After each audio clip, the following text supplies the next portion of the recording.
Well, all eyes now on Group C. It is, of course, Zimbabwe that finally gets their competition underway. Since 2021, they make their return and they will be in action against Lesotho right here at the Lucas Masterpieces Moripa Stadium. And then later on, we do have Namibia in action against Botswana. So what's the story now with both of these teams? Well, for Coach Shadrack, he makes his return as a coach. He said that we are playing a high-intensity football and a possession-playing football. But you look at now Coach Pule Khojane, he's playing 3-5-2. He's saying we want to preserve energy. It is all about now playing the 90 minutes. Let's hear from the coaches. It's been quite a journey for Zimbabwe football, but finally you make your return. How does it feel to be back to international football? You can never imagine. And we thought for a long time it will take ages for us to come back. But we're excited, we're delighted, we're happy that finally we have been readmitted into international football. So the message once again to the players has been, let's go out there and show the rest of the world that we have been missing football. Let's talk now preparations. I'm sure it was quite a journey as well, just putting the team together. I see 4 return players from the last time that they were here. Talk to us about your team setup and how preparations were. Yeah, of course, it was difficult to put the team together, having relatively less time to assemble the squad, but we are happy with the fact that most of the players are having league games, so it wasn't much of a difficult to select the squad, because as we speak they are actively engaged in a competitive league. While the league is not as well structured as maybe the Hollywoodbets in terms of sponsorship, nonetheless it's extremely competitive. The players are doing pretty much well. In terms of physical condition, well, previously we used to go into camp with that weakness, but coming to this camp, the players looked very much in good shape, and we're looking forward to the tournament, really. All the best. Thank you so much. Thank you. Cheers. You return with Lesotho national team to COSAFA. Let's talk about the team setup, the new faces, how you've integrated them, and what are you expecting from them today? The new faces you're talking about, younger players, 20, 21, 22, the oldest. I'm trying to build a team that will play for a longer time. So they connected well with the experienced players. I think they are fine. With the preparations, they played very well, although they're still learning. The team is a little bit experienced compared to last year. They are trying. They are good. Yes. You're missing one of your key players, your captain, Bitumelo Rabale. In terms of preparation, how have you now filled in that gap? We tried to fill the gap. Though it's not nice playing without her. She helps us a lot with the motivation of the other players, and her presence always makes the difference. But we are also trying to learn to play without her, because someday she would not be here. So we are fine with that. Yes. All the best. Thank you very much.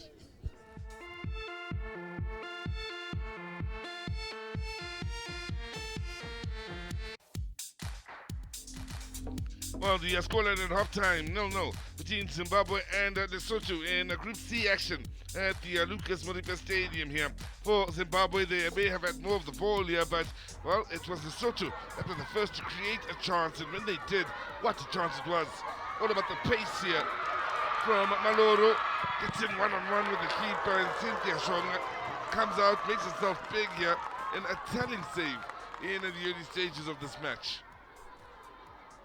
Hopeful ball forward, really. Good pace. Great pace from Maloro. Did so well to get the better of both defenders, and unlucky. Cynthia Shonga was at her very best, which would have been great for the Zimbabweans. Now, chance was to come here for Zimbabwe. It was a header that just needed more contact from Agatona. Just slice off head, but needed more in the contact with the ball. He had to direct it towards goal. Slight deflection it was. Not enough meat on the ball.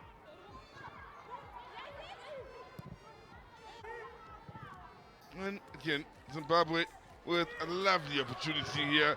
It's Katona once again, this time denied by Tutu Maifo. Came out timelessly, made herself big, and comes up with a save equally as important as the one made by Cynthia Shonga at the start of the half.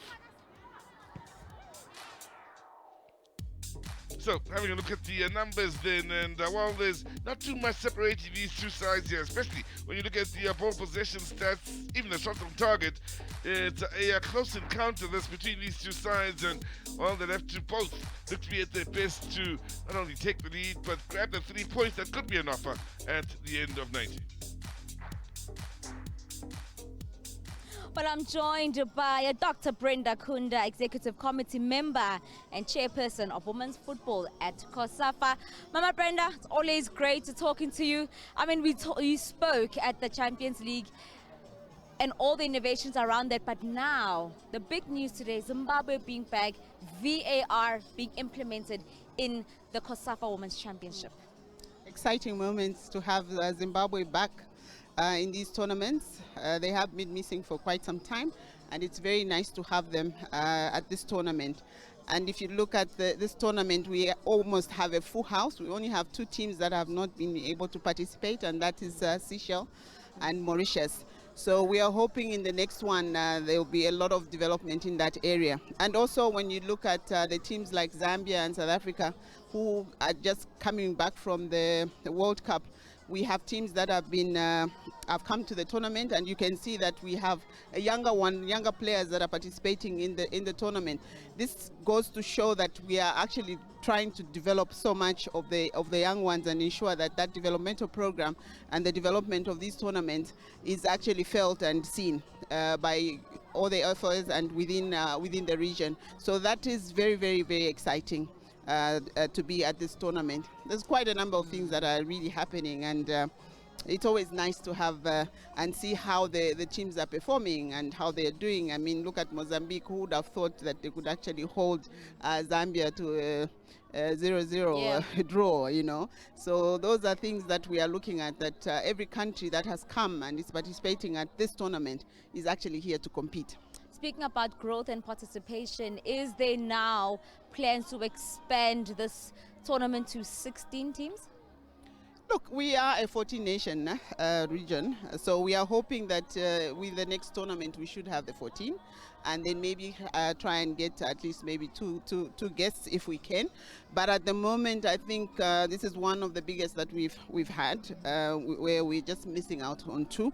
So it just goes to show that the football associations in the region are quite serious about developing football, and also just getting to see how many of these can actually go onto the African Cup of Nations, and seeing how many teams we can actually get to the World Cup in the next one. Now, let's just also talk about now the stadiums as well. Different communities are being touched. We're here in Pretoria, Attridgeville. They finally get to experience COSAFA. We're going to Dobsonville tomorrow. There's the UJ Stadium as well. I mean, talk to me about now the importance of these different communities being able to be part of this big tournament. Well, the importance of bringing such tournaments into the communities is to also just get to have the girls and the boys in the communities, in the different communities, to be motivated, to be able to see how these players are able to develop, and to just, you know, for them to just come and watch Zambia playing, they come and watch South Africa playing, who are just coming from the World Cup, and it motivates them just to show that, look, this is the beginning, and I can also be like one of them. So we have seen even the stadium, and it's such a good time that we have come at such a time that all the schools are closed, and there's enough time for the girls and the boys to come and watch these tournaments. And it's so exciting to see them. They are busy supporting even teams that they don't know. And you know, the goodness with fans is they'll just look at a team that is doing very well and they support them, and that is bringing a lot of vibe to the stadium. Thank you so much, Dr. Brenda. Yeah, so one more thing, I think we have been doing a lot of, even the VAR, we have VAR which is being done, right now it's being recorded and delayed, but in the semi-finals and the finals will be live. Yeah. And I think that is a very exciting thing that is coming to the region. Thank you so much, Dr. Brenda. Thank you so much. Dr. Brenda Kunda, the biggest news now this year. VAR will be introduced semi-final and final of this tournament. But it's a goalless draw. We'll be back for the second half.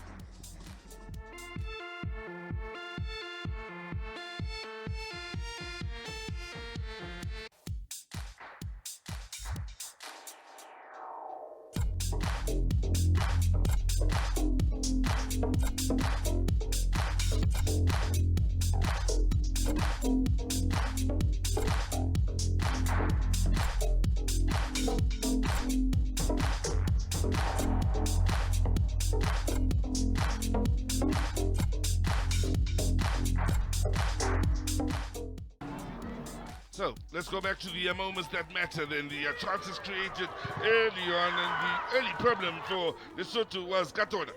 Christopher Katona there just losing out as a goalkeeper, making sure that she diffuses the situation at Tuta Cynthia. Now, inspired change here. Great decision making and cutting across the goalkeeper. The rest is history. Oh yeah, what a brilliant introduction to the game, as one saw a nippy privilege take on defenders, tear on the left side, cut in into the middle of the park, stretch the goalkeeper and get Zimbabwe the opening goal. Now, it will prove to be the only goal of the match here from a player that certainly came in Mobeti to make a huge difference and was influential right from the get-go. At the start of that second half when she was introduced, they created moments.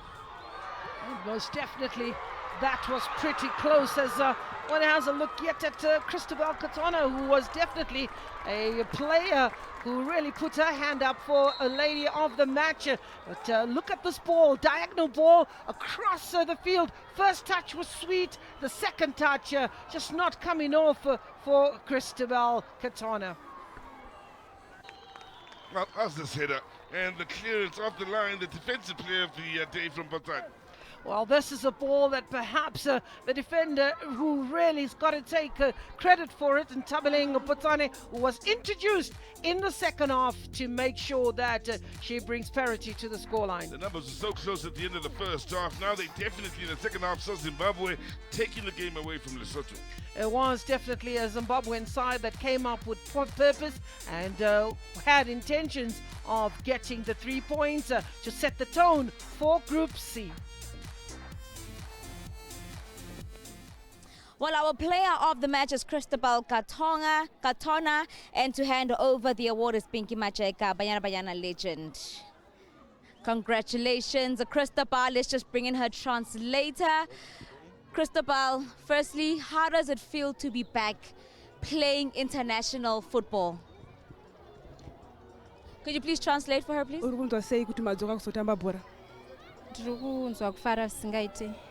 First shokutanga ne-win yatawana nhasi ne-effort yaiswa nemunhu wese as a team takachisa effort saka ndokufara singaiti. It feels good to be back, and we are happy as a team that we managed to win. We are great to be here. Christabel, you had so many chances before you were substituted, even that last one just going wide. Just talk to me about some of those chances that you missed in your performance today. You missed a lot of chances in the first half. Can you mapota machances akawanda in the first half? Tiudze kuti mafila sei pamatanga kupisa in ticha zotaura mu dressing room kuti musogowesa. Patawana machances pekutanga mateammates aramba achindimotivate kuti urimo tinowana, then pataenda changing room varamba vachindiencourage kuti takafighta totsoka tirimo, then taramba tichifighta kusvika 90 dzakapera. We motivated each other as teammates, and we continue encouraging each other to play well, and it gave us results. We all get it right and end up scoring. Thank you so much. Congratulations, Christabel. Thank you so much. Christabel Katona, she is our player of the match. Coach, What a performance, being back in international stage. Your team, you said that we're going to play high intensity football.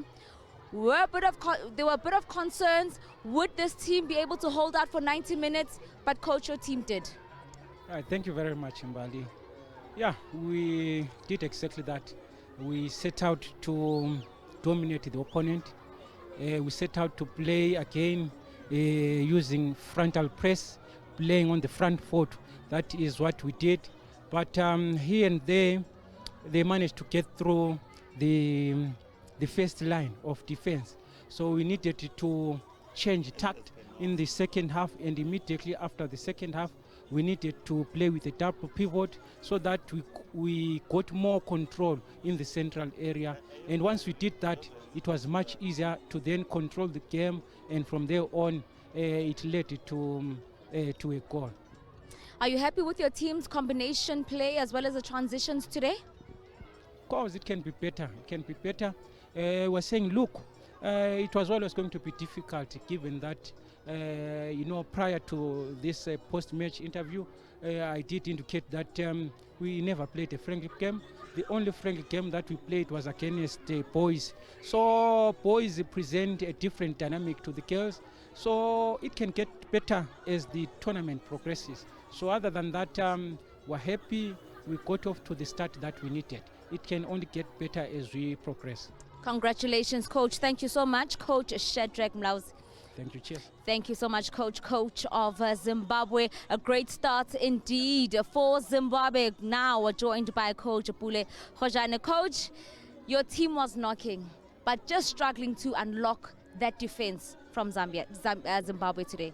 Yeah, I think so. But first of all, congratulations to Zimbabwe for 3 points, which I think they didn't deserve. We deserved to win the game. We just didn't take our chances, especially first half. Their goal was the only chance they had, except the last ball that the keeper saved. I think we deserved to win the game more than they did. We didn't struggle in the game. We didn't have any problems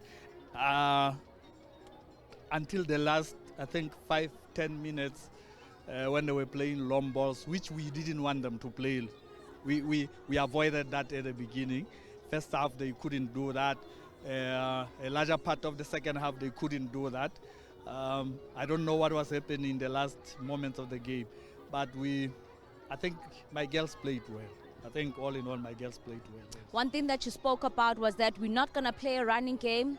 We're trying to get the team to play the full 90 minutes. Yes. How do you think your team did in terms of preserving the energy and just having more longevity on the field? I think what was the problem, I think what cost us the problem was the player that went out in the first half.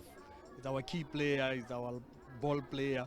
So if she goes out, it means the team loses the cohesion a little bit.